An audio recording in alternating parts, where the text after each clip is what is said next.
Om Swastiastu. Perkenalkan, nama saya Agra Prana Haris Chandra Suraputra dari kelas 10 PS2 nomor absen 1.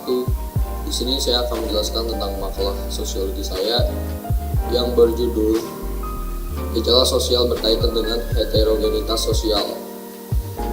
Langsung saya akan menjelaskan tentang apa itu definisi gejala sosial berkaitan dengan heterogenitas sosial, apa saja penyebab heterogenitas dalam masyarakat dan contohnya, bagaimana cara mengatasi heterogenitas sosial, apa definisi multidimensi identitas dalam diri subjek, individu atau kelompok, apa definisi penghargaan terhadap keragaman atau heterogenitas sosial. Baik, mari kita langsung masuk ke pembahasannya. Jadi, gejala sosial berkaitan dengan heterogenitas sosial merujuk pada keadaan masyarakat yang memiliki keragaman dan saling berinteraksi. Keragaman tersebut mencakup daerah asal, kebudayaan, agama, dan tingkat ekonomi.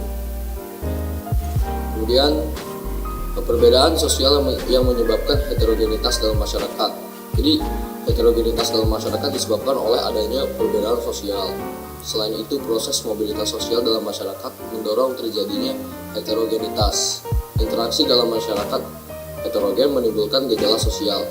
Jadi, untuk menyikapi heterogenitas tersebut, masyarakat perlu mengedepankan toleransi. Kemudian, perbedaan sosial penyebab heterogenitas dalam masyarakat secara garis besar dibagi menjadi dua, yaitu diferensiasi sosial dan stratifikasi sosial. Nah, yang pertama, diferensiasi sosial. Ini bisa diartikan sebagai upaya pengelompokan masyarakat secara horizontal. Pembedaan tersebut didasari oleh latar belakang, sifat, dan ciri yang tidak sama, baik secara fisik maupun sosial. Diferensiasi sosial memandang perbedaan sosial budaya dalam kedudukan yang setara. Berbagai pengelompokan secara horizontal dalam masyarakat sebagai berikut. Yang pertama itu ada pengelompokan berdasarkan agama yang dianut. Jadi, agama merupakan sistem yang mengatur kepercayaan kepada Tuhan yang Maha Kuasa, tata peribadatan, serta kaidah yang berkaitan dengan pergaulan antar manusia dan manusia dengan lingkungannya. Di Indonesia, agama yang berkembang dan diakui secara resmi oleh pemerintah 6, yaitu agama Hindu, Buddha, Islam, Katolik, Kristen, dan Konghucu. Selain ke-6 agama tersebut, pemerintah Indonesia mengakui aliran-aliran kepercayaan yang dianut oleh masyarakat. Kemudian yang kedua ini ada pengelompokan berdasarkan suku, bangsa, atau etnik. Jadi, menurut Kunchara-Nigran, suku bangsa adalah sekelompok manusia yang memiliki kesatuan budaya dan terikat oleh kesadaran serta identitas. Pengelompokan berdasarkan suku bangsa atau etnik dapat berguna untuk mengidentifikasi asal-usul daerah, individu, atau kelompok dalam masyarakat. Sekarang kita masuk ke bagian yang ketiga, yaitu pengelompokan berdasarkan ras. Nah, jadi ras ini dapat dibedakan berdasarkan ciri kualitas dan kuantitas. Ciri kualitas itu meliputi warna kulit, bentuk rambut, bentuk lipatan mata, dan bentuk bibir. Adapun ciri kuantitas meliputi bentuk badan dan ukuran kepala. Menurut Ralph Linton, ras di Indonesia dibedakan menjadi ras Malayan, Mongoloid, Melanesoid, Asiatik, dan Mongoloid, dan Kaukasoid. Kemudian yang keempat adalah pengelompokan berdasarkan pekerjaan. Jadi, secara umum pekerjaan dibedakan menjadi dua jenis, yaitu mata pencarian dan profesi. Masyarakat sering menggunakan patokan pekerjaan tertentu untuk menentukan kelas sosial. Akibatnya muncul anggapan jenis pekerjaan tertentu itu lebih tinggi atau lebih rendah kastanya. Padahal perbedaan profesi ataupun mata pencaharian ini bersifat setara. Kita langsung lanjut ke stratifikasi sosial. Jadi, penggolongan masyarakat secara vertikal disebut stratifikasi sosial.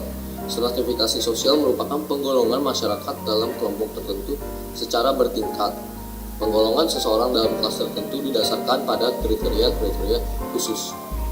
Menurut Pitirim A. Sorokin, stratifikasi sosial adalah pembedaan penduduk atau masyarakat dalam kelas-kelas secara bertingkat.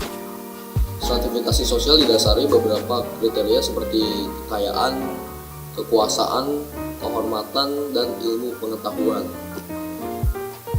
Dalam buku berjudul Social Stratification, Structure and Trends of Social Mobility in Western Society, Bernard Barber mengemukakan 6 dimensi stratifikasi sosial sebagai berikut.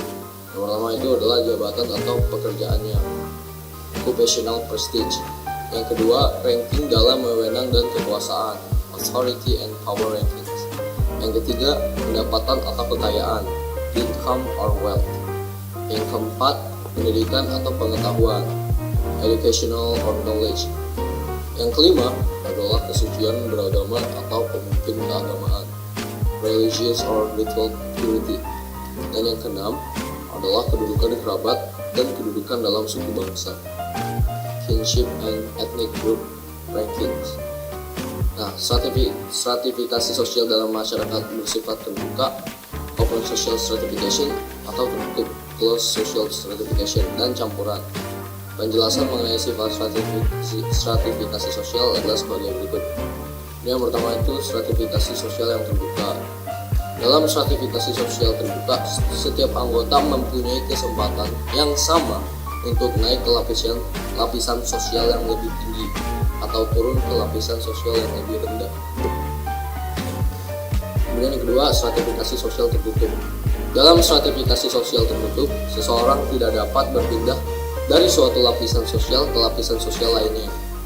Dan yang ketiga nih, stratifikasi sosial campuran merupakan kombinasi antara sistem pelapisan sosial terbuka dan sistem pelapisan sosial tertutup.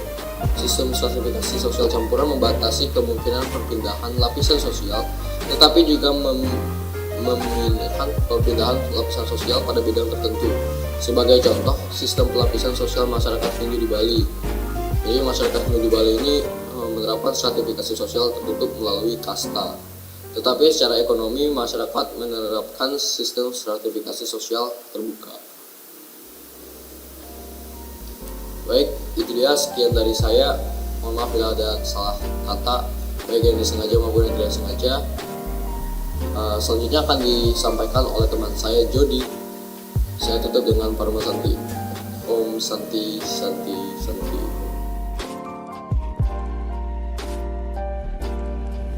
Om Swastiastu.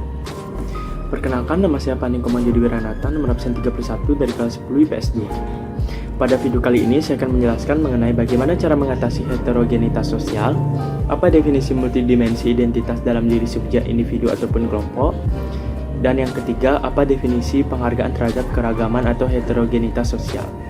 Baik, saya mulai menjelaskan mengenai bagaimana cara mengatasi heterogenitas sosial terlebih dahulu. Nah, cara mengatasi heterogenitas sosial ada 4 cara. Yang pertama, berempati sosial terhadap sesama. Yang kedua, menghormati hasil kebudayaan masyarakat lain. Yang ketiga, peduli terhadap keadaan sosial di lingkungan sekitar. Dan yang keempat, menghargai perbedaan baik secara vertikal maupun horizontal dalam masyarakat. Nah, selanjutnya saya membahas mengenai apa definisi multidimensi identitas dalam diri subjek, individu ataupun kelompok. Multidimensi identitas diartikan sebagai sudut pandang atau cara pandang individu atau kelompok terhadap identitas yang dimiliki individu atau kelompok lain. Nah, identitas individu menunjukkan keadaan sifat dan ciri-ciri khusus yang menandai eksistensi atau keberadaan seseorang dalam masyarakat. Identitas biasanya dianggap sebagai sebuah status yang melekat pada diri seseorang. Multidimensi identitas dalam subjek, individu ataupun kelompok muncul karena adanya pandangan beragam dari anggota-anggota masyarakat terhadap seseorang yang memiliki identitas tertentu. Hal ini disebabkan oleh beberapa faktor. Nah, yang pertama, cara pandang berbeda terhadap status dan peran seseorang dalam kelompok. Nah, faktor yang kedua, ukuran yang selalu berubah tidak sebanding dengan kemampuan seseorang penyandang identitas. Nah, yang ketiga, budaya masyarakat yang beragam. Baik, saya akan melanjutkan ke materi yang terakhir, yaitu definisi penghargaan terhadap keragaman atau heterogenitas sosial. Setiap masyarakat memiliki perbedaan budaya yang menyebabkan keragaman. Nah, setiap individu atau kelompok hendaknya menghargai dan menghormati perbedaan dan keragaman demi menjaga solidaritas dan persatuan antar masyarakat. Apabila upaya tersebut tidak dilakukan, akan menimbulkan konflik sosial. Adapun 4 upaya yang bisa kalian lakukan untuk menghadapi keragaman atau heterogenitas sosial. Nah, yang pertama, yaitu menerapkan pendidikan multikulturalisme. Yang kedua, mempraktikkan sikap toleransi dan empati terhadap budaya suku bangsa lain. Yang ketiga, menghilangkan sikap primordialisme dan enthusiasme. Dan yang terakhir, mengembangkan nasionalisme dan patriotisme. Baik, sekian yang dapat saya sampaikan pada video kali ini. Saya tutup dengan para Santi. Om Santi.